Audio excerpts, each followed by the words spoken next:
자, 페이지 세 번째. 한 페이지 통합과. 수소와 헬륨의 질량비에 대해서 살펴보도록 할게요. 빅뱅 우주론을 통해서 이제 입자가 뭐가 만들어지냐면 원자가 뭐가 만들어지냐면 수소하고 헬륨 원자가 만들어집니다.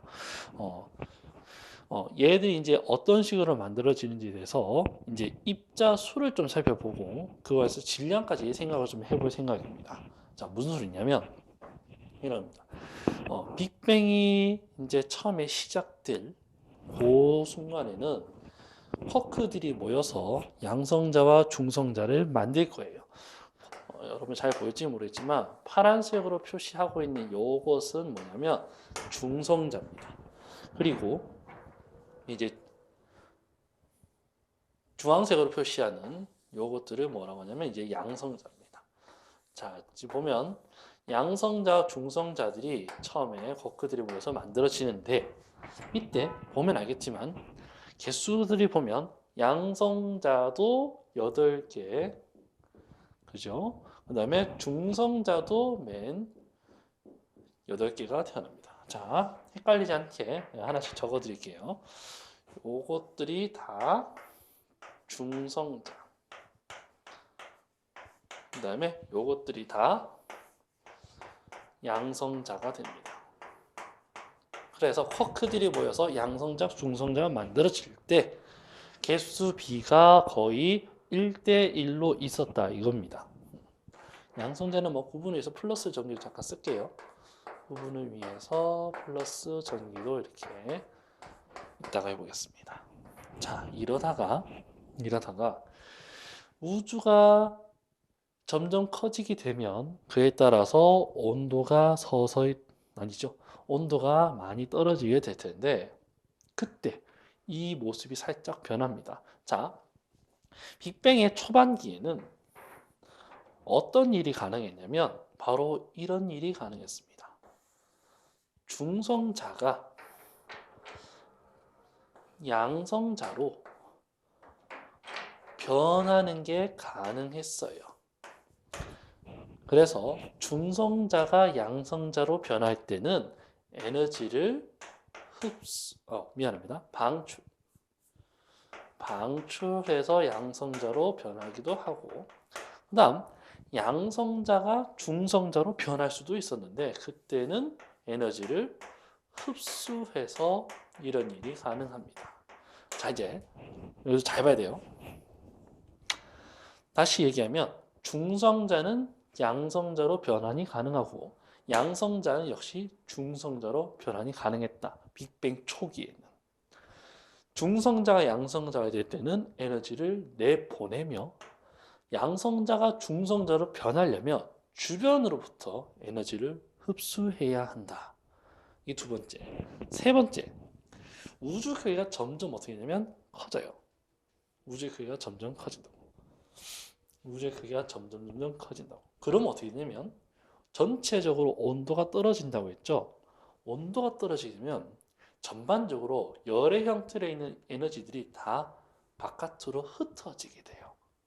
그러면 여기에 뭐 에너지가 얼마만큼 있었는데 이런 거죠. 자 보세요. 양성자가 미안합니다. 중성자가 양성자로 변할 때는 에너지를 바깥으로 내보낸다.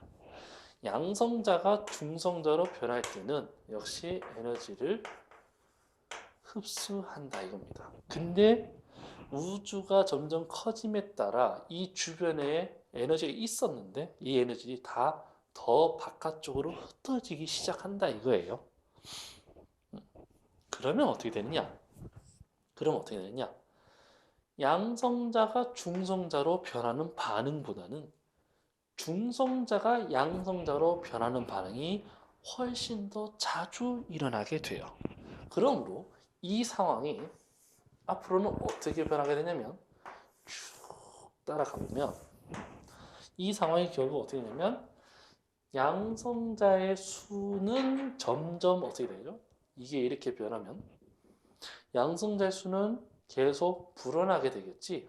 양성자의 수는 계속 불어나게 된다. 왜 점점 커지는 거 같죠? 점점 불어나게 된다. 지금 8개죠? 근데 이것보다 더 많아집니다. 얼마나 많아지냐면 바로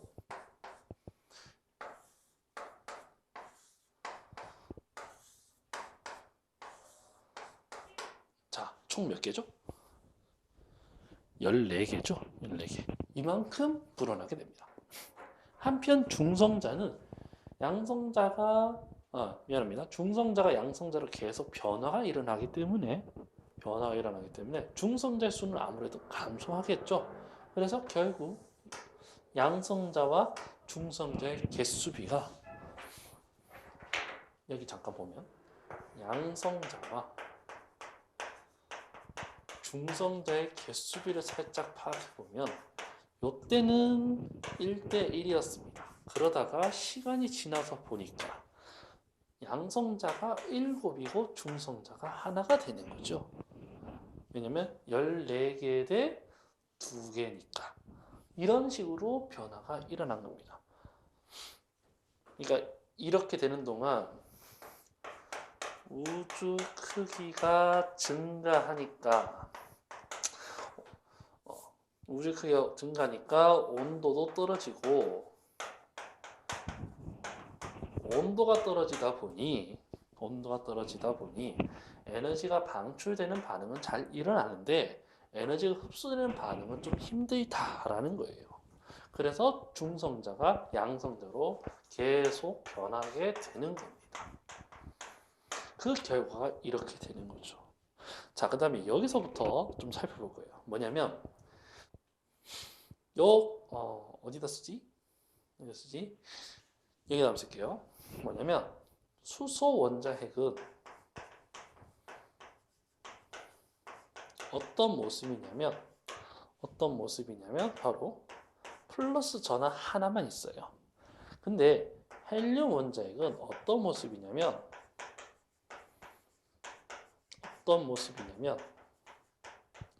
플러스 전하가 2개가 있고 그 다음에 중성자도 2개가 있는 모습입니다. 자, 그래서 빅뱅이 진행되는 동안 얘들이 만들어질 텐데 헬륨 원자에 보면 중성자 2개, 양성자 2개죠. 그래서 어떻게 되느냐? 얘들 넷이 묶이면 헬륨 하나가 되는 거고 이 많은 아이들은 전부 다 뭐가 되냐면 수소 원자핵이 되는 거죠. 몇 개냐면 하나, 둘, 셋, 넷, 다섯, 여섯, 일곱, 여덟, 12개가 되는 거죠. 됐나요? 자, 오른편에 잠깐 이것 좀 파악해 볼게요. 뭐냐면 수소와 헬륨에 대해서 입자 한 개, 원자핵 한 개, 한 개 질량을 좀 파악해 보면 수소는 양성자가 하나 들어있기 때문에 1이라고 하겠습니다. 헬륨은 여기 보면 중성자 둘, 양성자 둘 있죠? 그리고 중성자, 양성자는 질량이 거의 비슷해요. 조금 크지만. 그래서 1자리가 4개가 있다라고 보면 그냥 4라고 보겠습니다.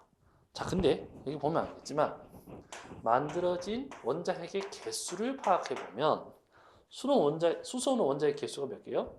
12개죠. 12개.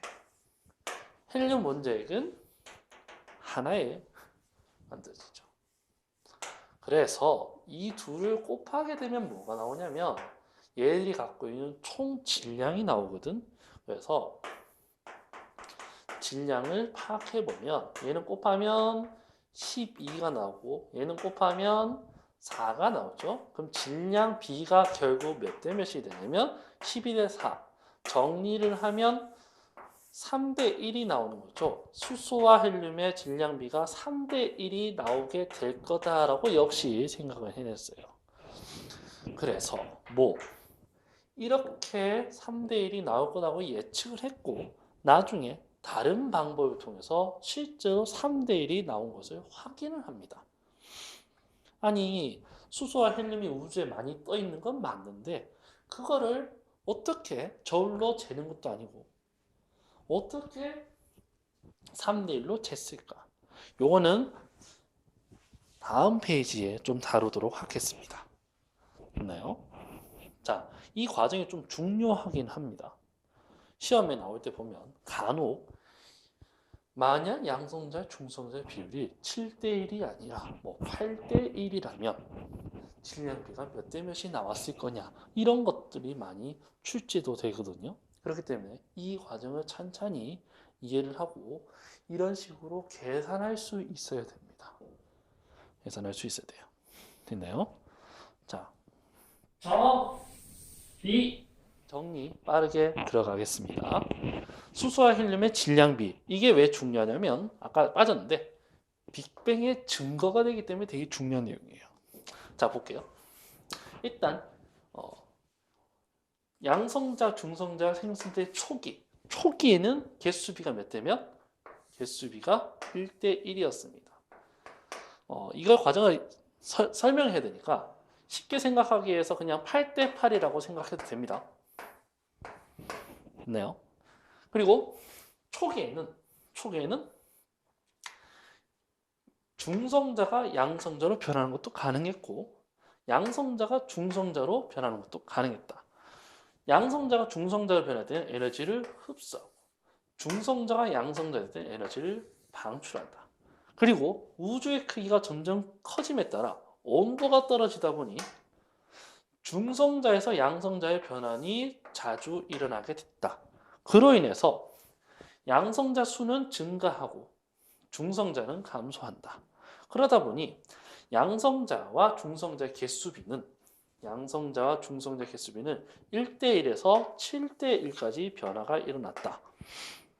그 다음 수소 원자핵은 양성자 하나, 헬륨 원자핵은 양성자 둘에 중성자 둘이기 때문에 한 개의 질량비는 1대4를 나타내고 실제로 개수를 보면 수소는 12개, 헬륨은 하나이기 때문에 질량비가 결국 3대1이 나오게 된다. 이게 결국 빅뱅의 증거 또 한 가지 해당한다.